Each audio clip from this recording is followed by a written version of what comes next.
Nagpasalamat si Vice President Sara Duterte kay Senator Amy Marcos sa suportang ibinibigay nito sa kanilang pamilya.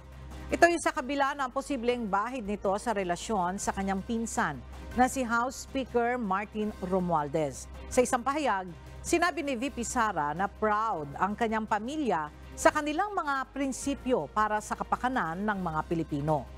Nag-ugat ang statement ng Vice Presidente mula sa naunang pahayag ni Senator Amy kung saan sinabi nito na batid niyang may tampo sa kanya si Romualdez dahil sa kanyang pagiging pro-Duterte. Dagdag pa ng senadora, gusto sana niyang maisalba at huwag masira ang unit team. Pinayuhan pa umano niya si Speaker Romualdez na huwag makipag-away sa mga Duterte dahil naging mabuti ang mga ito sa kanilang pamilya.